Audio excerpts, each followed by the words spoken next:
1 year anniversary, baby. Roll the fight scene.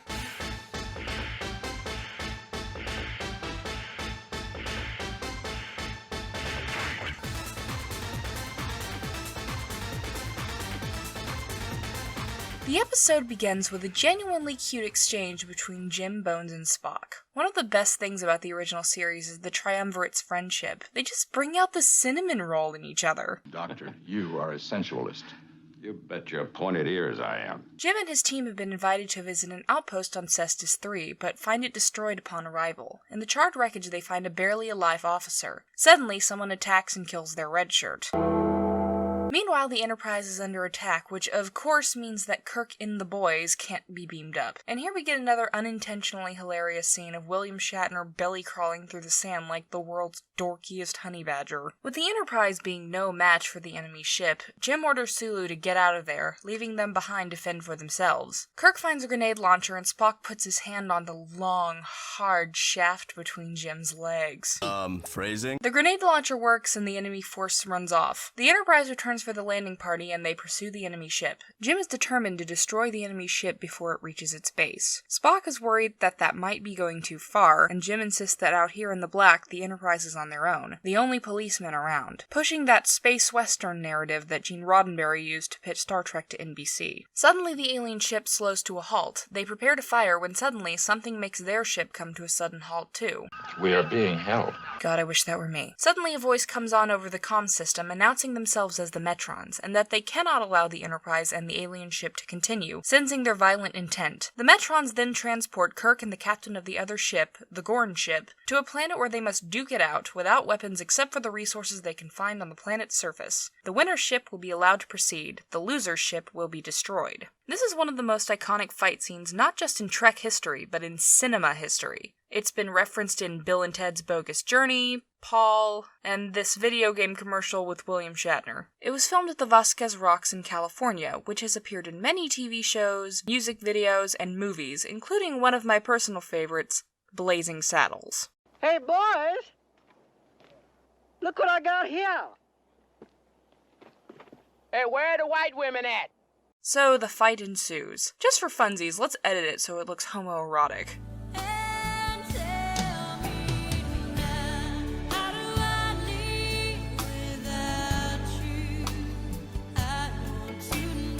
Who doesn't love a little erotic lizard fiction? Ooh, come on, baby. The Gorn proves to be more than a match for Kirk physically, so Kirk decides to regroup and come up with a plan to beat the Gorn. Kirk finds bamboo and diamonds, but nothing resembling a weapon. The Metrons allow the Enterprise to view Kirk's skirmish with the Gorn. The Gorn contacts Kirk through their communication devices, letting Kirk know that Cestus 3 was a part of Gorn space, and their attack on the Federation outpost was merely a defensive maneuver on what they believed to be invading forces. He suggests that he and Kirk stop pussyfooting around and just kill each other already. Kirk finds the mineral components to make gunpowder and fashions a cannon out of a bamboo shoot, using a chunk of diamond as his cannonball. Cocaine's a powerful drug. Kirk is about to slay the Gorn when his better nature takes over. He spares the Gorn's life, choosing peace over more violence. The Metron appears and sends the Gorn back to his ship. He commends Kirk on his show of mercy, admitting that perhaps there's hope for the Federation after all. The Metron offers to destroy the Gorn for Kirk, but Kirk instead says that the Federation will handle the Gorn with diplomacy from now on. Arena is based on and named after a short story by Fredric Brown. The writer of the episode, Gene L. Coon, admitted to subconsciously copying the story, so Desilu bought the rights from the author and gave him a writer's credit. The Metrons were named after the Transformer Metatron. No, that's Megatron. What? The Transformer, it's Megatron. What? Metatron. Sorry, I mean the biblical angel Metatron. This is reflected in their angelic appearance, and I think this is on purpose. In the Bible, in addition to being God's warriors, angels sometimes delivered messages to humanity, and in this case, the Metrons have a big one for Kirk and the Enterprise. Be excellent to each other. Ah, you see, I mentioned Bill and Ted earlier because I was going to come back to it. Everything's connected. We can't forget to do this, otherwise it won't happen. But it did happen. I think there's a reason this episode is so well remembered by Trek fans. And no, it's not the erotic lizard fiction. There's plenty of doofy fight scenes in Star Trek. I think the reason this episode is well remembered is because of the moral complexity presented in the conflict of the episode. All too often the Federation is presented as this altruistic entity that's always in the right. But in this case, they're just as culpable as the Gorn, if not more so. Gasp! The Federation not always being right? Sacrilege! And yet, the Federation built the outpost in Gorn space. That's their mistake. Maybe it was going overboard to murder the crap out of everyone on the outpost, but from the Gorn's perspective, they were defending their sovereign borders from a potentially hostile invasion. Spock mentions that the Federation doesn't know much about that area of space, which is pretty irresponsible on the Federation's part, if true. Then we could be on the wrong.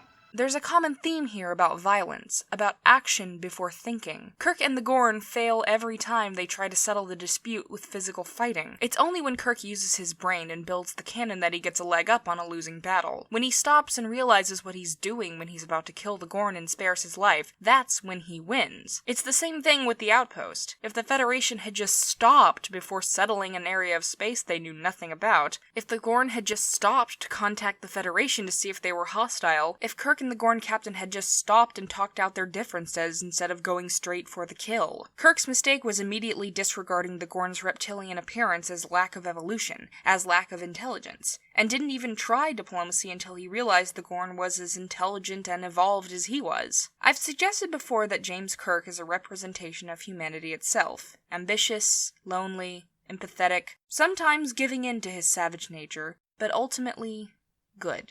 And what's more, capable of change. I think this episode is one of the best examples of that. Sometimes we become so embroiled in the anger and the fear inside us that we momentarily lose our way. But it's when we hold back, stop and think about what we're doing, and make the right choice. That's what truly separates us from the animals.